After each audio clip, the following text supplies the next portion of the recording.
The ninth Tuesday, we talk about how love goes on. The leaves had begun to change color, turning the right through West Newton into a portrait of gold and rust. Back in Detroit, the labor war has stagnated, with each side accusing the other of failing to communicate. The stories on the TV news were just as depressing.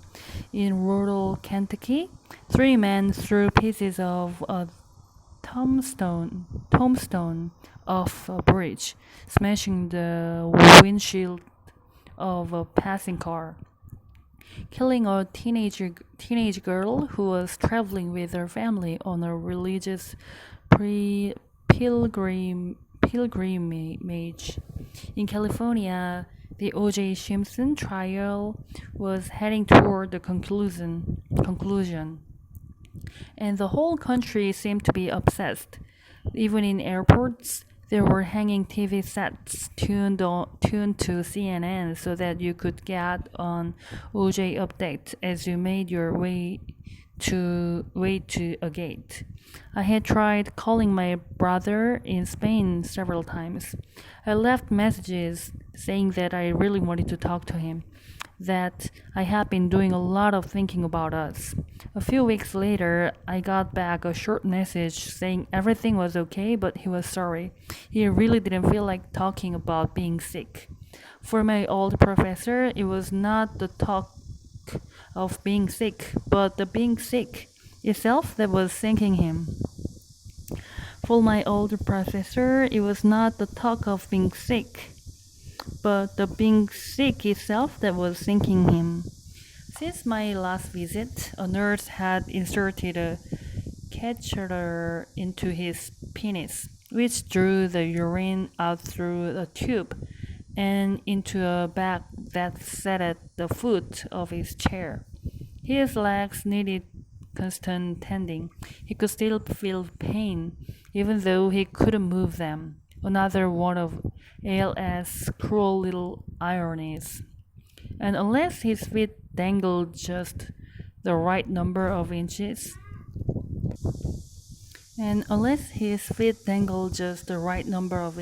off the foam pads, it felt as if someone were poking him with a fork. In the middle of conversations, Murray would have to ask visitors to lift his foot and move it just an inch, or to adjust his head so that it fit more easily into the palm of the colored pillow. Can you imagine being unable to move your own head? With each visit, Murray seemed to be melting into his chair, his spine taking on its shape. Still, every morning he insisted on being lifted from his bed and wheeled to his study, deposited there among his books and papers and the hibiscus plant on the windowsill. In typical fashion, he found something philosophical in this. I sum it up in my newest aphorism, he said. Let me hear it. When you're in bed, you're dead. He smiled. Only Murray could smile at something like that. He had been getting calls from the Nightline people and from Ted Koppel himself. They want to come and do another show with me, he said, but they say they want to wait. Until what? You're on your last breath?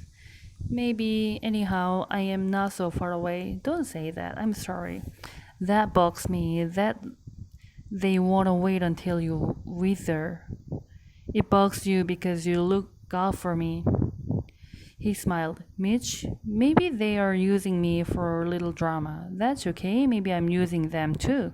They help me get my message to millions of people. I couldn't do that without them, right? So it's a compromise. He coughed, which turned into a long, drawn-out gargle, ending with another glop into a crushed tissue. Anyhow, Murray said, I told them they better not wait too long because my voice won't be there. Once this thing hits my lung, talking may become impossible.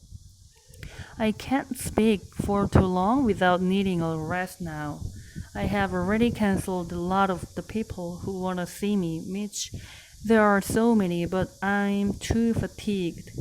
If I can't give them the right attention, I can't help them. I looked at the tape recorder, feeling guilty, as if I were stealing what was left of his precious speaking time. Should I skip it? I asked. Will it make you too tired? Murray shut his eyes and shook his head. He seemed to be waiting for some silent pain to pass. No, he finally said, you and I have to go on. This is our last thesis together, our last thesis. We want to get it right. I thought about our first thesis together in college. It was Murray's idea, of course. He told me I was good enough to write an honors project, something I had never considered. Now here we were, doing the same thing once more, starting with an idea. Dying man talks to living man, tells him what he should know. This time I was in less of a hurry to finish. Someone asked me an interesting question yesterday. Murray said now, looking over my shoulder at the wall hanging behind me. A guilt of hopeful messages that friends had stitched for him on his 70th birthday. Each patch on the quilt had a different messages. Stay the course. The best is yet to be, Murray. Always know. One in mental health. Always number one in mental health. What was the question? I asked. If I worried about being forgotten after I died. Well, do you? I don't think I will be. I've got so many people who have been involved with me in close, intimate ways. And love is how you stay alive, even after you are gone. Sounds like a song lyric. Love is how you stay alive. Murray chuckled. Maybe, but Mitch, all this talk that we're doing, do you ever hear my voice sometimes when you're back home? When you're all alone? Maybe on the plane? Maybe in your car? Yes, I admit it. Then you will not forget me after I'm gone. Think of my voice and I'll be there. Think of your voice. And if you want to cry a little, it's okay, Murray. He had wanted to make me cry since I was a freshman. One of these days, I'm gonna get to you, he would say. Yeah, I would answer. I decided what I wanted. On my tombstone, he said. I don't wanna hear about tombstone. Why? They make you nervous? I shrugged. We can forget it. No, go ahead. What did you decide? Murray popped his lips. I was thinking of this. A teacher to the last. He waited while I absorbed it. A teacher to the last. Good? He said. Yes, I said. Very good. I came to love the way Murray lit up when I entered the room. He did this for many people. I know, but it was his special talent to make each visitor feel that the smile was unique. Oh, it's my body, he would say when he saw me, in that foggy, high-pitched voice. And it didn't stop with the greeting. When Murray was with you, he was really with you. He looked you straight in the eye.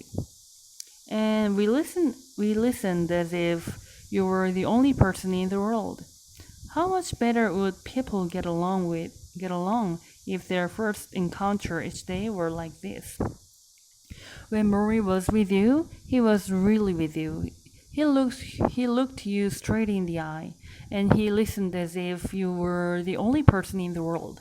How much better would people get along if their first encounter each day were like this, instead of a grumble from a waitress or a bus bus driver or a bus. I believe in being fully present, Murray said. That means you should be with the person you're with. When I'm talking to you now, Mitch, I try to keep focused only on what's going on between us. I am not thinking about something we said last week. I am not thinking of what's coming up this Friday. I am not thinking about doing another Coppel show or about what medications I'm taking. I'm talking to you. I'm thinking about you. I remembered how he used to teach this idea in the group process class back at Brandeis. I had scoffed back then, thinking this was hardly a lesson plan for a university course. Learning to pay attention? How important could that be? I know now it is more important than almost everything they taught us in college. Murray motioned for my hand, and as I gave it to him, I felt a surge of guilt. Here was a man who, if he wanted, could spend every waking moment in self-pity, feeling his body for decay, counting his breaths. So many people with far smaller problems are so self-absorbed. Their eyes glaze over if you speak for more than 30 seconds. They already have something else in mind. A friend to call, a fax to send, a lover they are daydreaming about. They only snap back to full attention when you finish talking, at which point they say,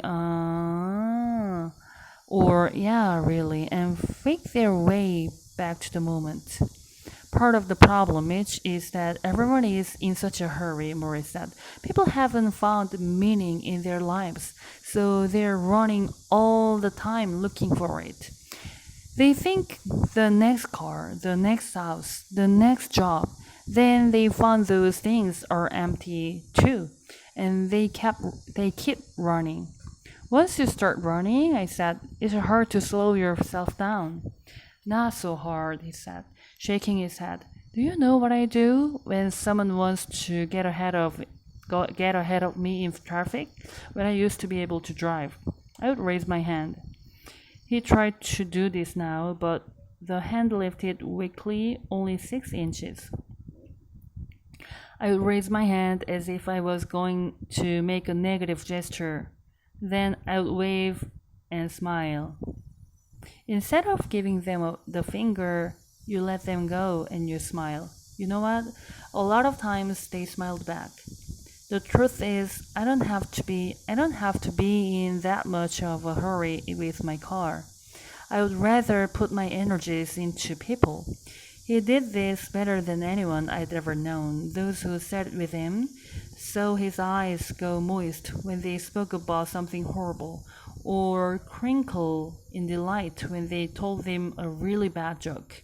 He was always ready to openly display the emotions so often missing from my baby boomer generation. We are great at small talk. What do you do? We are great at small talk. What do you do? Where do you live? But really listening to someone without trying to sell them something, pick them up, recruit them, or get some kind of status in return. How often do we get this anymore? I believe many visitors in the last few months of Murray's life were drawn not because of the attention they wanted to pay to him, but because of the attention he paid to them. Despite his personal pain and decay, this little old man listened the way they always wanted someone to listen. I told him he was the father everyone wishes they had. Well, he said, closing his eyes, I have some experience in that area. The last time Murray saw his own father was in city morgue. Charlie Schwartz was a quiet man who liked to read his newspaper alone under a street lamp on Tremont Avenue in the Bronx. Every night when Murray was little, Charlie would go for a walk after dinner. He was a small Russian man with a ruddy complexion and a full head of grayish hair. Murray and his brother David would look out the window and see him leaning against the lamppost, and Murray wished he would come inside and talk to them, but he rarely did, nor did he talk them in, nor kiss them good night. Murray always swore he would do these things for his own children if he ever had any. And years later, when he had them, he did. Meanwhile, as Murray raised his own children, Charlie was still living in the Bronx. He still took that walk. He still read the paper. One night, he went outside after dinner, a few blocks from home. He was escorted by two robbers. "Give us your money," one said, pulling a gun. Frightened, Charlie threw down his wallet and began to run. He ran through the streets and kept running until he reached the step of a relative's house, where he collapsed on the porch, heart attacked. He died that night. Murray was called to identify the body. He flew to New York and went to the morgue. He was taken downstairs to the cold room where the corpses were kept. "Is this your father?" the attendant asked. Murray looked at the body behind the glass, the body of the man who had scolded him and molded him and taught him to work, who had been quiet when Murray wanted him to speak, who had told Murray to swallow his memories of his mother when he wanted to share them with the world. He nodded and he walked away. The horror of the room, he would later say, sucked all other functions out of him. He didn't cry until days later. Still, his father's death helped prepare Murray for his own. This much he knew. There would be lots of holding and kissing and talking and laughter, and no goodbyes left unsaid.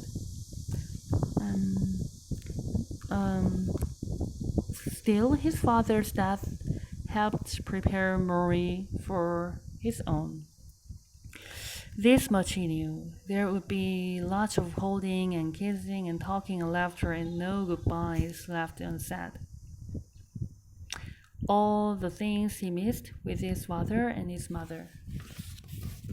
When the final moment came, Murray wanted his loved ones around him, knowing what was happening. No one would get a phone call or a telegram or have to look through a glass window in some cold and foreign basement. In the South American rainforest, there is a tribe called the Desana, who see the world as a fixed quantity of energy that flows between all creatures. Every birth must therefore engender a death, and every death brings forth another birth. This way, the energy of the world remains complete. When they hunt for food, the Desana know that the animals they kill will leave a hole in the spiritual well, but that hole will be filled, they believe. They believe by the souls of the Desana hunters when they die. Were there no men dying, there would be no birds or fish being born. I like this idea. Murray likes it too. The closer he gets to goodbye, the more he seems to feel we are all creatures in the same forest. What we take, we must replenish. It's only fair. The 10th Tuesday, we talk about marriage.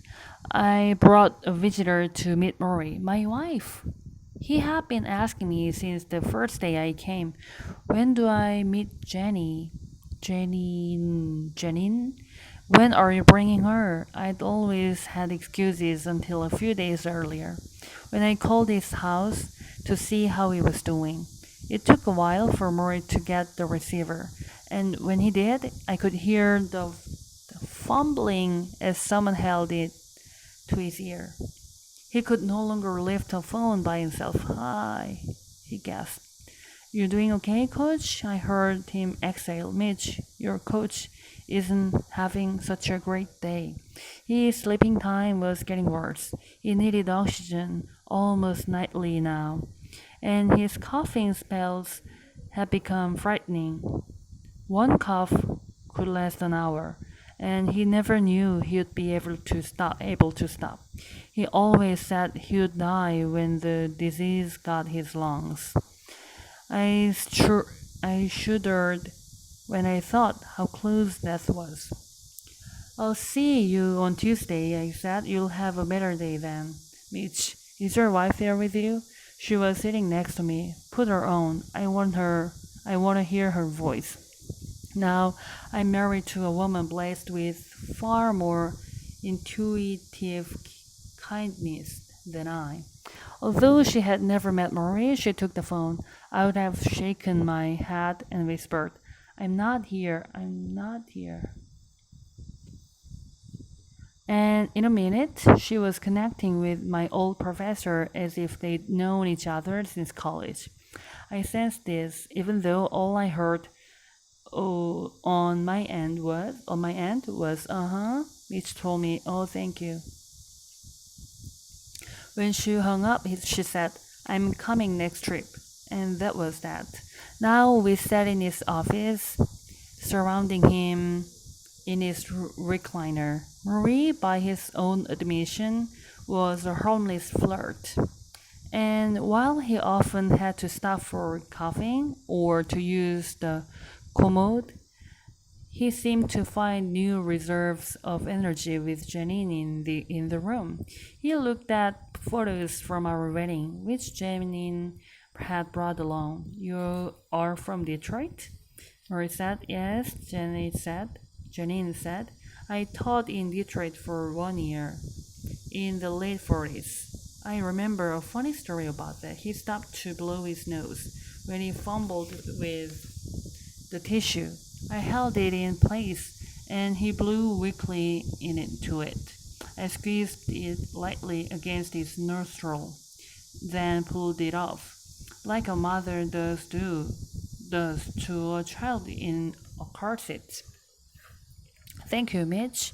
He looked at Jenny. My helper, this one is. Jenny smiled. Janine smiled. Anyhow, my story. There were a bunch of sociologists at the university, and we used to play poker with other staff members, including this guy who was a surgeon.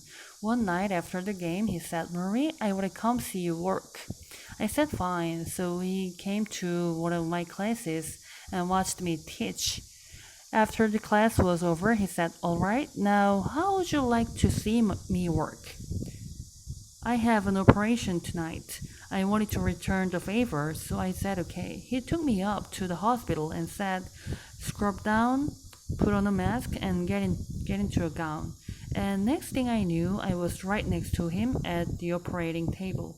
There was this woman, the patient, on the table, naked from the waist down.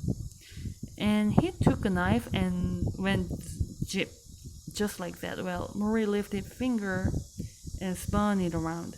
I started to go like this. I'm about to faint. All the blood. Yuck.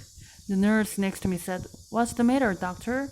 And I said, I'm no damn doctor. Get me out of here. We left, and Murray left, too, as hard as he could, with his limited breathing. It was the first time in weeks that I could recall telling a story like this. How strange, I thought, that he nearly fainted once from watching someone else's illness, and now he was so able to endure his own. Cody knocked on the door and said that Murray's lunch was ready.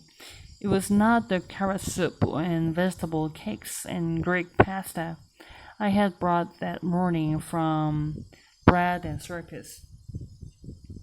Although I try to buy the softest of foods now, they were still beyond Murray's limited strength to chew and swallow. He was eating mostly liquid supplements, with perhaps a bran muffin toasted in until it was mush and easily digested. Charlotte would pour almost everything in a blender now. He was taking food through a straw. I still shopped every week and walked in with bags to show him, but it was more for the look on his face than anything else.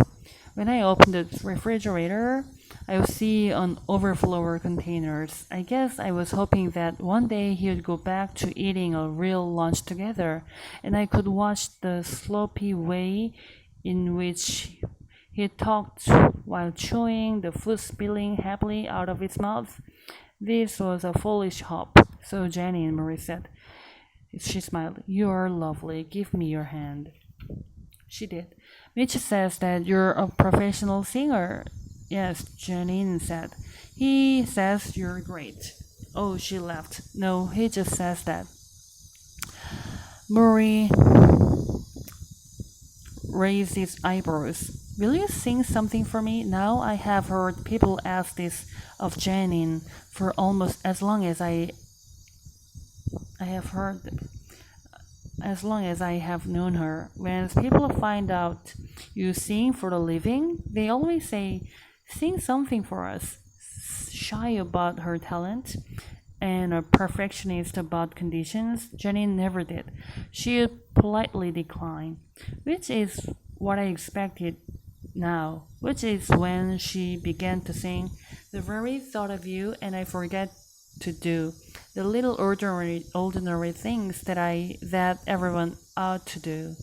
It was a 1930s standard written by Ray Noble, and Janine sang it sweetly, looking straight at Murray. I was amazed once again at its ability to draw emotion from people who otherwise kept it locked away.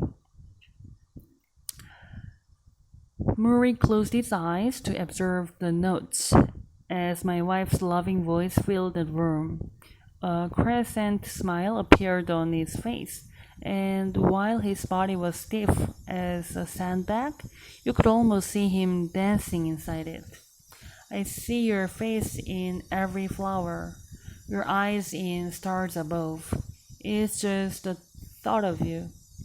The very thought of you, my love. When she finished, Murray opened his eyes and tears rolled down his cheeks. In all the years I have listened to my wife sing, I never heard her the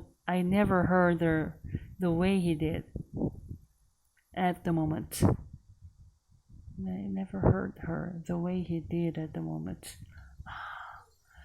In all the years I have listened to my wife sing marriage, almost everyone I knew had a problem with it. Some had problems getting into it, some had problems getting out. My generation seemed to struggle with the commitment, as if it were an alligator from some murky swamp. I had gotten used to the attending weddings, congratulating the couple, and feeling only mild surprise when I saw the groom a few years later sitting in a restaurant with a younger woman whom he introduced as a friend. You know, I am separated so and so, he'll say. Why do we have such problems? I asked Murray about this. Having waited 7 years before I proposed to Janine, I wondered if people my age were being more careful than those who came before us, or simply more selfish. Well, I feel sorry for your generation, Murray said. In this culture, it's so important to find a loving relationship with someone because so much of the culture does not give you that. But the poor kids today Either they are too selfish to take part in a real loving relationship, or they rush into marriage and then 6 months later they get divorced. They don't know what they want in a partner. They don't know who they are themselves. So how can they know who they are marrying? He sighed. Marie had counseled so many unhappy lovers in his years as a professor. It's sad because a loved one is so important. You realize that especially when you're in a time like I am, when you're not doing so well. Friends are great, but friends are not going to be here on a night when you're coughing and can't sleep, and someone has to sit up all night with you, comfort you, try to be helpful. Charlotte and Marie, who met as students, had been married 44 years. I watch them together now when she would remind him of his medication, or come in and stroke his neck, or talk about one of their sons. They worked as a team, often needing no more than a silent glance to understand what the other was thinking. Charlotte was a private person, different from Murray, but I knew how much he respected her, because sometimes when he spoke, he would say, Charlotte might be uncomfortable with me revealing that, and he would end the conversation. It was the only time Murray held anything back. I've learned this much about marriage, he said now. You get tested. You find out who you are, who the other person is, and how you accommodate or don't. Is there some kind of rule to know if a marriage is going to work? Murray smiled. Things are not that simple, Mitch. I know. Still, he said, there are a few rules I know to be true about love and marriage. If you don't respect the other person, you're going to have a lot of trouble. If you don't know you're going to have a lot of trouble. If you can't talk openly about what goes on between you, you're going to have a lot of trouble. And if you don't have a common set of values in life, you're going to have a lot of trouble. Your values must be alike. And the biggest one of those values, Mitch, your belief in the importance of your marriage.